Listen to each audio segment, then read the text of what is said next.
जय हिंद साथियों, मैं कुलदीप आपका कुलदीप पुलिस यूट्यूब चैनल पर हार्दिक स्वागत करता हूँ, हार्दिक अभिनंदन करता हूँ। और कैसे आप सब, उम्मीद करता हूँ बहुत अच्छे होंगे। और आज हम बात करेंगे मेडिकल के बारे में कि पुलिस में मेडिकल कैसे होता है, क्या क्या प्रोसेस होता है, कितने दिनों के बाद फिर मेडिकल के लिए आपको बुलाया जाता है और मेडिकल से कितने दिन बाद आपको ज्वाइनिंग मिल जाती है। इन सब विषय पर हम बड़ी गहराई से बात करने वाले हैं। और आपको मैं बता दूं कि जो हमारा पुराना चैनल था राजस्थान पुलिस पाठशाला, उस पर भी मैंने इस विषय में वीडियो डाला हुआ है, पर वो किसी टेक्निकल प्रॉब्लम के कारण हमें उसे होल्ड करना पड़ा। तो आप हमारा नया चैनल है कुलदीप पुलिस, तो इसे सब्सक्राइब कर सकते हैं और इस वीडियो को लाइक कर सकते हैं अगर अच्छा लगे तो। उसके बाद मैं आपको बताना चाहता हूँ कि क्या क्या समस्या आती है मेडिकल में, कब आपको मेडिकल के लिए बुलाया जाता है। तो इन सब विषय पर हम बात करने वाले हैं। तो हम शुरुआत करते हैं वीडियो की। तो ये आपकी जितनी भी समस्याएं थी कमेंट थे पहले, तो मैंने वो सबको लिख लिया है और इन सब पर हम बात करने वाले हैं। तो हम शुरुआत करते हैं इस वीडियो की। तो मेडिकल के लिए क्या आप सबको कब बुलाया जाता है, तो इस बात को मैं आपको पहले बताता हूँ।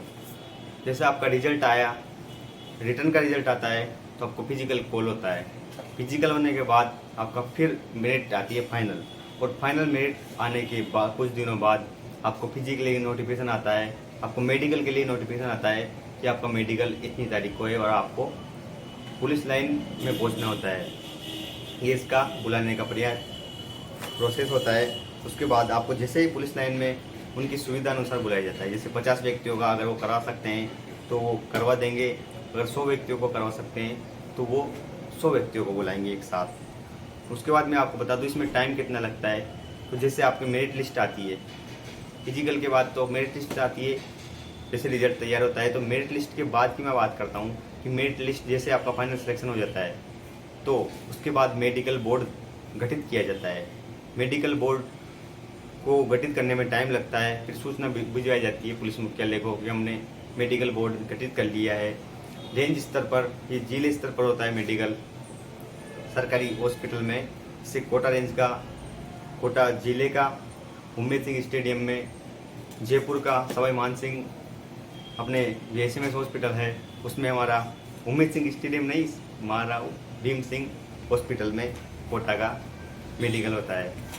उसके बाद मैं बता दूं आपको, जैसे आपको पुलिस लाइन में बुलाया जाता है तो अटेंडेंस ली जाती है आपकी, भाई कौन कौन आया कौन नहीं आया। उसके बाद बहुत से ऐसे बंदे होते हैं जिनका दो दो जगह एक साथ मेडिकल आ जाता है, तो वो एक ही जगह मेडिकल करवा पाते हैं। और यहाँ से मेडिकल, आप जैसे ही मेडिकल में जाओगे डॉक्यूमेंट वेरिफिकेशन आपका सबसे पहले होगा। जैसे आप एंट्री करोगे आपकी प्रेजेंटेंस ली जाएगी, अटेंडेंस ली जाएगी और उसके बाद आपको डॉक्यूमेंट वेरिफिकेशन के लिए बुलाया जाएगा। फिर आपको जैसे ही डॉक्यूमेंट वेरिफिकेशन हो जाता है, आपको सब वहाँ पे हमारे स्टाफ के लोग मौजूद होते हैं। आपको डॉक्यूमेंट्स कैसे बनने हैं, क्या बनना है, किस प्रकार अपना विवरण देना है, ये सब आपको बता दिया जाएगा। उसमें आपको कोई समस्या नहीं आएगी। कोई भी चीज़ नहीं आती है तो आप पूछ सकते हैं, वहाँ पर हमारे स्टाफ के लोग वहाँ पर ही मौजूद होते हैं। और एक और भी बात मैं बता दूँ कि आपका अगर फाइनल सिलेक्शन हो चुका है तो आपका पुलिस स्टाफ आपको ही पूरी मदद करेगा आपको पास कराने में। इस बात का आप ध्यान रहे कि पुलिस स्टाफ, अगर आप पर्सनल उस चीज़ से इंटरेक्टिव होंगे ना तो आपको पता पड़ेगा कि पुलिस स्टाफ कितना अच्छा होता है। और मैं भी ये सोचता था पहले कि पुलिस देखने में बहुत खतरनाक लगती है, डर लगता है, पर जैसे मैंने देखा कि मेडिकल में तो इतनी मदद करी उन्होंने, तो अच्छी बात है। पुलिस अपने स्टाफ की खूब मदद करते हैं, लोगों की मदद करते हैं, पर लोगों को बुरा ही लगता है। और मैं बता दूं आपको, जैसे आपको फिर बिठाकर कार में या बस में बिठाकर आपको हॉस्पिटल ले जाया जाएगा। हॉस्पिटल ले जाने के बाद आपको स्लिप कटवाई जाएगी, जैसे मेडिकल स्लिप होती है। आप जैसे दिखाने जाते हैं कोई भी दवाई लेने के लिए तो आपको 5 रुपये की पर्ची पहले कटती थी, अभी तो 5 रुपये भी नहीं लगती क्योंकि CM साहब ने उसको भी फ्री कर दिया है। तो वो कटवाई जाती है आपकी। उसके बाद आपके जो एक्सरे है, ECG है, ब्लड टेस्ट होता है आपका, यूरिन टेस्ट होता है। ब्लड टेस्ट के अंदर blood pressure, WBC, RBC, sugar level और जो RH फैक्टर वगैरह है, ये सब आपको ध्यान, बहुत सारे टेस्ट होते हैं और इसकी रिपोर्ट आपकी एक दिन बाद आती है। और भी आपके ये जो टेस्ट है, इन सब की रिपोर्ट अगले दिन आती है, क्योंकि एक दिन का टाइम लगता है और ये रिपोर्ट अगले दिन आती है। उसके बाद में बता दूँ आपको, कमेंट आए थे कि हाथ में बैंड है तो क्या करें। हाथ में बैंड है, अगर हल्का सा बैंड है तो आप चल जाएगा, कोई दिक्कत नहीं है, हाथ में बैंड है। और अगर बैंड ज़्यादा है तो फिर आपको दिक्कत दे सकता है। और ये सब बातें मेडिकल बोर्ड पर डिपेंड करती है, क्योंकि मेडिकल बोर्ड ऐसा बोर्ड है जो आपको आराम से पास भी कर सकता है और आपको उलझा भी सकता है। पॉइंट दे दिया तो पॉइंट जब दिया जाता है, पॉइंट कब दिया जाता है, अगर किसी चीज़ में मिस्टेक लग रही है उनको, किसी भी अंग में या किसी भी क्षेत्र में आप पीछे हैं, तो आपको उस हिसाब से पॉइंट दिया जाता है, उसे पॉइंट कहा जाता है। और उसको क्लियर करने के लिए बाद में अलग से बोर्ड गठित किया जाता है, मेडिकल बोर्ड, और फिर जाके आपको दोबारा जांच होती है। और उसमें अगर वो पॉइंट क्लियर हो जाता है तो आप पास है, वरना आपको बाहर कर दिया जाता है। ये पॉइंट का प्रोसेस है।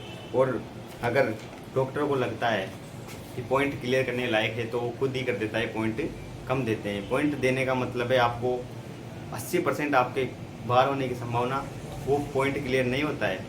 अगर एक बार पॉइंट दे दिया और वो तारीख निकल गई तो अगला बोर्ड उसमें और सर्जन उसको और गहराई से चेक करते हैं, संभावना है वापस आने की। ऐसा नहीं है भाई पॉइंट ही मेडिकल में क्लियर होता है, आराम से हो जाता है, ज़्यादा दिक्कत नहीं आती है, पर पॉइंट ख़राब है कुल मिला के। और मैं बता दूँ आपको, पैरों में नोकनी की समस्या होती है, प्राइवेट पार्ट के साथ नोकनी को चेक की जाती है। पैरों में कील अगर गांठ वगैरह हो रही है तो कोई दिक्कत नहीं है, नॉर्मल है, सब चल जाता है। तो उसके बाद आपके कर्ण पल्लव नहीं है, होते हैं कर्ण पल्लव नहीं होते हैं, तो आपको ज़्यादा घबराने की जरूरत नहीं है कि कर्ण पल्लव नहीं है तो क्या करें, आप सुन सकते हैं, ये काफ़ी है। अगर कान का ऑपरेशन हो रहा है और आप सुन सकते हैं तो आपको दिक्कत नहीं आएगी। पर एक तो आपका कान का पर्दा भी फट रहा है और आप सुन नहीं सकते तो आप किसी भी काम के नहीं है, तो आपको बाहर कर दिया जाएगा। और ये मेडिकल बोर्ड आपको बाहर कर सकता है। उसके बाद मैं बताऊँ आपको कि पैरों हाथों की वेंस जैसे सिराई दिखती है, मेरे खुद की बहुत ज़्यादा दिखती है। अभी तो ये थोड़ी कम दिखने लग गई, जिस टाइम में फिजिकल करता था तो बहुत ज़्यादा दिखती थी। ये पैरों की भी बहुत ज़्यादा दिखती थी, पूरी नसें ऐसे ही दिखती थी। तो इनमें कोई ज़्यादा दिक्कत नहीं है, आपको नॉर्मल है, ये चल जाती है। उसके बाद मैं आपको बता दूँ कि टेटू के बहुत ज़्यादा इश्यू आ रहे हैं कि लोगों के हाथों पर टेटू बने हुए हैं। तो टेटू किस प्रकार के चल जाते हैं, किस प्रकार के नहीं चलते, इस बारे में मैं आपको बता देता हूँ। अगर आपके टेटू यहाँ से लेकर यहाँ तक बने हुए हैं पूरे शरीर पर, तो ये आपको दिक्कत देंगे, क्योंकि वो आपको पॉइंट दे देगा टेटू में। और अगर आपको सिर्फ कुछ नाम लिखा हुआ है, ओम लिखा हुआ है, तो ये चल जाता है। पर आपको बड़ा टेटू है, अगर अंदर है तो थोड़ा बहुत चल सकता है, मैनेज कर सकता है, पर यहाँ पे है, अगर दिखाई देने वाली जगह पे है तो ये आपको थोड़ी दिक्कत दे सकता है। उसके बाद में बता दो आपको, दमा, अस्थमा और पाइल्स एलर्जी, दमा अस्थमा होते हैं। तो पाइल्स का तो फिजिकल पार्ट के, आपको प्राइवेट पार्ट के साथ चेक होते हैं, पर दमा और अस्थमा भी आपको कोई दिक्कत नहीं है, क्योंकि इंटरनल जो प्रॉब्लम्स है ना, उनमें वो कोई दिक्कत नहीं देते हैं। पर जो आपको बाहर ही दिख रही है उस चीज़ में थोड़ा आपको डॉक्टर हिदायत दे सकता है, इस बात का ध्यान रहे। और भी बात है कि हाइड्रोसिल, अगर ऑपरेशन हाइड्रोसिल है तो हाइड्रोसिल में आपको अगर पॉइंट मिल जाता है तो आप उसका ऑपरेशन करा सकते हैं। ऑपरेशन कराने के बाद जब महीने भर का टाइम मिलता है आपको रीमेडिकल के लिए, ऑपरेशन कराने के बाद अब उसको वापस चेक कराएं तो वो वापस पॉइंट क्लियर हो सकता है। और भी मैं आपको बताता हूँ कि हकलाहट में अगर नॉर्मल हकलाता है, जैसे कुछ अटक के बोलता है तो चल जाता है। और अगर बहुत ज़्यादा अटक के वो बोल ही नहीं पाता है तो फिर वो डॉक्टर समझ जाता है। वो इसको चेक करने के लिए आपको कैसे करता है, वो आपको जैसे बुलाता है, अपना नाम पूछता है। जैसे नाम पता पूछने की कोई ज़रूरत नहीं है, क्योंकि हर चीज़ आपके डॉक्यूमेंट्स में लिखी रहती है, स्लिप में लिखी रहती है। फिर भी वो पूछता है, आपसे नाम पूछ सकता है, आधार नंबर पूछ सकता है। ये सब बहाने से आपको। और हमारे साथ थी एक महिला कांस्टेबल, हमारे साथ थी, तो जैसे वो थंब लगाने जाती है तो उसका थोड़ा सा थंब कटा हुआ है, तो उसमें उसको पॉइंट दे दिया था। वो पॉइंट फिर उसको सर्जन के पास दिखाया गया तो फिर वो क्लियर कर दिया गया था, क्योंकि उससे कोई दिक्कत नहीं आ रही थी, हल्का सा लगी हुई थी बस अंगूठे में, बस इतनी सी दिक्कत थी। उसके बाद अगर आपका पैर में ऑपरेशन है तो ऑपरेशन चल जाता है। रोड लगी हुई है पैरों में तो भी आपको चल जाएगा, पर आपको चलने फिरने में कोई दिक्कत नहीं आनी चाहिए, ये बात है। और उसके बाद पथरी, पेट में पथरी है तो भी चल जाएगा आपको, आप धीरे धीरे इलाज करवा सकते हैं। और अपेंडिक्स, वेरिकोसिल का भी आया था कुछ, वेरिकोसिल, तो ये आपको दिक्कत नहीं देगा ज़्यादा। अगर पॉइंट का ऐसा है कि अगर डॉक्टर को अगर लगता है मैं इसे क्लियर कर सकता हूँ तो क्लियर कर देता है, ज़्यादा प्रॉब्लम नहीं है। वरना पॉइंट देना वो उचित नहीं समझता है, क्योंकि बच्चा बड़ी मेहनत करने के बाद फाइनल सिलेक्शन सिर्फ आपका मेडिकली है जो आपको रोक सकता है, उसके अलावा आपको कोई भी नहीं रोक सकता है। डॉक्यूमेंट वेरिफिकेशन आपका होता है, वो सब आपको क्लियर हो जाता है। उसके बाद कितने लोग बाहर होते हैं, तो लगभग जो रोहित सर ने बताया था कि 40 लोग से ज़्यादा उनके साथ बैच में फेल हो गए थे, पर हमारे जो लगता है हमारे साथ करीबन एक भी फेल नहीं हुआ था। कोटा ग्रामीण से एक भी बच्चा फेल नहीं हुआ था मेडिकल में, सब फिट थे मेडिकल, क्योंकि मेडिकल रिपोर्ट पहले दिन आपकी जो रिपोर्ट्स आपको एक्सरे वगैरह सब ले लिए जाते हैं, दूसरे दिन उसकी रिपोर्ट्स आती है और तीसरे दिन आपको फाइनल रिपोर्ट सुनाई जाती है। जो आपकी लाइन है वहाँ पे आपको ठहरने की व्यवस्था कर दी जाती है, क्योंकि लाइन्स में बहुत जगह होती है, तो वहाँ जगह आपको तीसरे दिन जाके, हमें तीसरे दिन सुना जाता है उसका रिजल्ट लास्ट में आपका मेडिकल फिट और आप जा सकते हैं।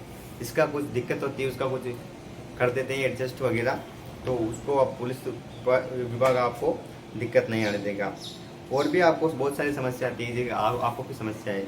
आँखों में अगर चश्मा लगा कर आपको अलाउ नहीं किया जाएगा मेडिकल के अंदर, क्योंकि चश्मा अगर लगता है तो सामने दिखता है एकदम, और अगर आपका जो आई साइड 6/6 की जगह 6/9 है, 6/12 है, वो भी चल जाता है, पर आपको दिक्कत नहीं होनी चाहिए देखने में। आप उसको नॉर्मल दिखा दे सकते हैं तो वो आपको कर देगा।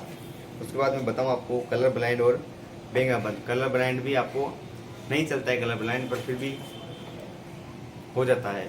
उसके बाद बेंगापन की बात की जाए तो बेंगापन आपको नॉर्मल है तो चल जाएगा और ज़्यादा कोई दिक्कत नहीं आती, क्योंकि आपको उस हिसाब से देखने में कोई दिक्कत नहीं आती है। और आपके जो भी कमेंट्स हो आप वो कर सकते हैं हमको, और भी आपको कोई मेडिकल रिलेटिव कोई अगर किसी भी तरीके की समस्या है तो आपको हमें कमेंट कर सकते हैं। मैं उसका अच्छी तरीके से जवाब देने की कोशिश करूँगा, रिसर्च करूँगा, मेरे को नहीं आता होगा तो किसी से पूछ के बताऊँगा, हर विषय के बारे में आपको जानकारी दूँगा। और आप हमारे चैनल पर बने रहिए, सब्सक्राइब करें। और आपको जैसे पता ही है कि हमारा पुराना चैनल राजस्थान पुलिस पाठशाला था, और ये हमारा नया यूट्यूब चैनल है कुलदीप पुलिस, आप इसे सब्सक्राइब कर सकते हैं। जय हिंद।